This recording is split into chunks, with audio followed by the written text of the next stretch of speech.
In the world of artificial intelligence, one name really does reign supreme.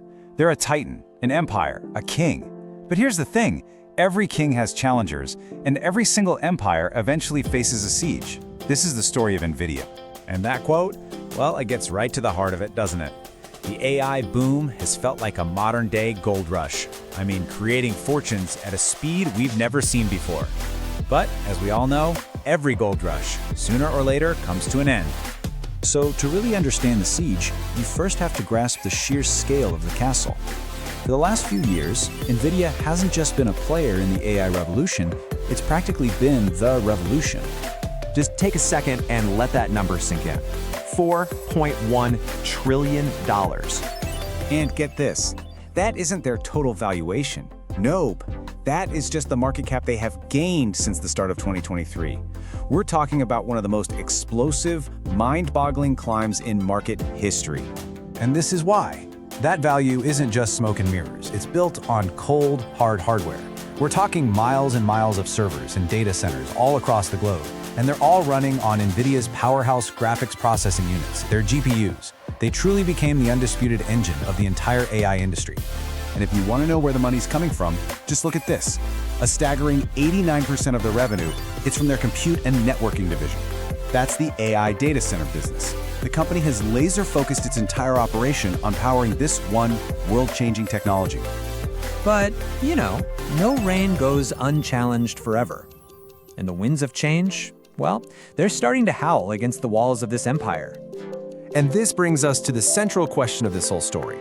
I mean, after a climb this historic, is a fall almost inevitable? History tells a very cautious tale. The tech world is practically a graveyard of giants who seemed completely invincible, only to get toppled by the next big thing. So the real question is, what are the specific threats gathering at Nvidia's gates right now? It looks like the challengers are attacking on two main fronts. The first is a straight-up battle of hardware, silicon against silicon. But the other is a much more subtle war being fought over software. Okay, so let's start with the hardware. For years, Nvidia's GPUs have just been unmatched. But here's the twist. The competition isn't really trying to build a better GPU anymore. They're trying to build something else entirely. Now, what's so fascinating here is the completely different philosophy. See, Nvidia's GPUs are masters of all trades. They're incredibly powerful and flexible. But these custom ASICs, that stands for Application-Specific Integrated Circuits, they're specialists. They are built to do one thing, but they do it faster and with a lot less power. And listen, this isn't some far-off threat. It is happening right now. Projections show that while GPUs will still be on top in 2026, ASICs are aggressively carving out their own territory. They're on track to grab nearly 28% of the market. The walls of the kingdom are definitely being chipped away. But the hardware battle is really only half the story. You could argue that Nvidia's most powerful defense has never been at silicon at all. It's always been at software. It's a thing called CUDA. The best way to think of it is as a proprietary language that only speaks to Nvidia hardware. For 20 years, if you were a developer building serious AI, you had to learn CUDA. You had to build in CUDA. This created the ultimate vendor lock-in, a deep, wide moat around Nvidia's castle.